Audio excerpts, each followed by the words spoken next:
somebody has, please ask. इसका question है, कुछ चीज़ समझ नहीं आई तो पूछ सकते हैं अभी, जहाँ तक जो हमने डिस्कस किया है.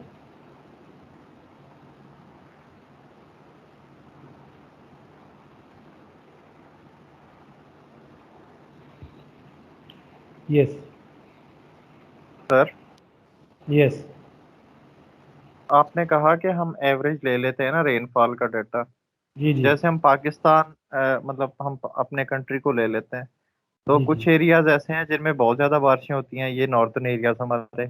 और अगर डाउन स्ट्रीम पे चले जाएं तो वो कम होती हैं। तो हमने जो एवरेज लेना है वो नॉर्दर्न एरिया का लेना है कि नॉर्दर्न प्लस डाउन स्ट्रीम सबका मिला के लेना है?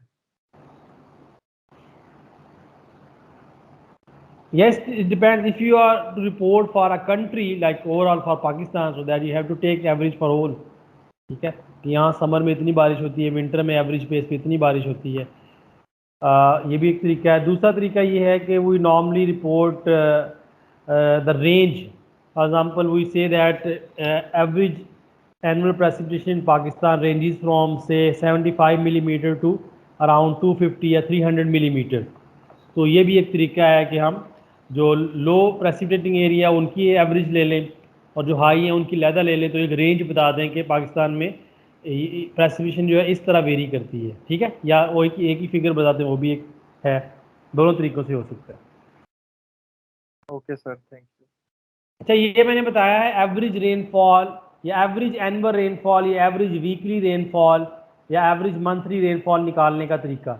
अब है, अगर आपने किसी, जैसे मैनुअल में भी है, किसी जगह की एवरेज, ये है average rainfall over an area.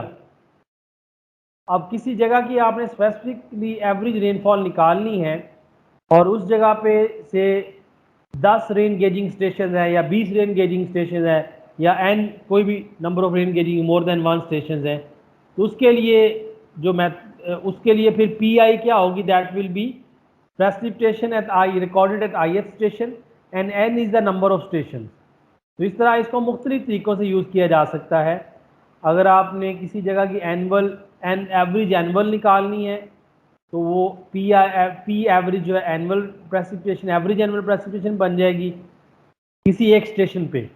इसी तरह किसी एक स्टेशन पे आपने मंथली एवरेज निकालनी है, वो अकॉर्डिंगली निकाल सकेंगे. वीकली निकालनी है, वो निकाल सकेंगे. लेकिन इसी जगह पे अगर एक से ज़्यादा स्टेशन हैं, रेन गेजिंग स्टेशन हैं, और आपने पूरे एरिया की एवरेज निकालनी है, तो in that case P I will be the precipitation of I F station and N will be the number of station covering the area. ठीक है भाई, ये समझ आ गई है इसकी? सर एक क्वेश्चन था.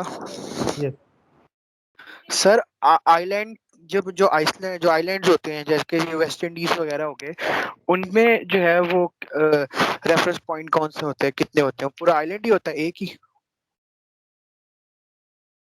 यस, तो डिपेंड करता है. जैसे वही है ना, पाकिस्तान में भी अगर आप कोई स्पेसिफिक स्टडी किसी एक जगह पे करना, जैसे लाहौर में आप करना चाह रहे हैं, हम देखना चाह रहे हैं पिछले 50 साल में यहाँ क्या वेदर में चेंज आई है, टेम्परेचर बढ़े हैं, कम हुए हैं, रेनफॉल बड़ी कम हुई है, तो यहाँ पे भी आप एक स्पेसिफिक एरिया का डाटा लेंगे.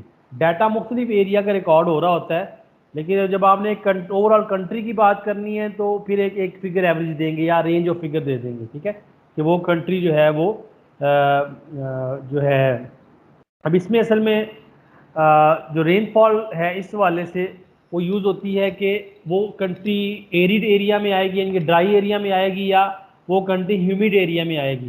तो ऐसे एरिया जहाँ रेनफॉल जो है इवेपोरेशन से ज़्यादा होती है, ये ह्यूमिड एरिया कहते हैं उनको, जैसे बांग्लादेश है, जापान वगैरह, या और एरियाज़ है, या नॉर्दर्न एरिया पाकिस्तान में कह सकते हैं आप. इसी तरह ऐसी कंट्रीज़ जहाँ रेनफॉल कम होती है और वेपोरेशन ज़्यादा होती है, तो वो ड्राई एरियाज़ होते हैं. ठीक है, उसको सेमी एरिड या सेम एरिड एरियाज बोलते हैं. तो वहाँ डिफ्रेंशिएट करने के लिए जाहिर है आप एक फिगर ही रिपोर्ट करेंगे या रेंज में रिपोर्ट कर देंगे, जैसे मैंने बताया. तो डिपेंड करता है कि आप पूरी कंट्री को रिपोर्ट कर रहे हैं. जैसे अब हम मुख्तलिफ कंट्रीज़ का कंपैरिजन करना चाह रहे हैं कि किस कंट्री में कितनी एनुअल एवरेज रेनफॉल होती है, तो ज़ाहिर है हम एक फिगर को रिपोर्ट करेंगे या एक रेंज को रिपोर्ट कर देंगे, यहाँ जी यहाँ से यहाँ तक होती है, यहाँ से यहाँ तक होती है. ठीक है, तो वहाँ पर ज़ाहिर पूरे तमाम का लिया जाएगा. लेकिन स्पेसिफिकली अगर आपने उस एरिया की स्टडी करनी है मुख्तलिफ वजह से, फ्लड की फ्लड स्टडी करनी है या कोई और स्टडी करनी है तो वहाँ फिर उसी एरिया की ही ली जाएगी। Is it clear? Okay okay, average rainfall over an area, इसके मुख्तलिफ मीनिंग मैंने डिफाइन कर दिए हैं यहाँ पे कि अगर आप कहना चाह रहे हैं कि उस एरिया के किसी एक स्टेशन पे आप एवरेज एनुअल निकालना चाह रहे हैं या एवरेज मंथली निकालना चाह रहे हैं रेनफॉल, तो तब क्या पीआई क्या होगा और एन क्या होगा।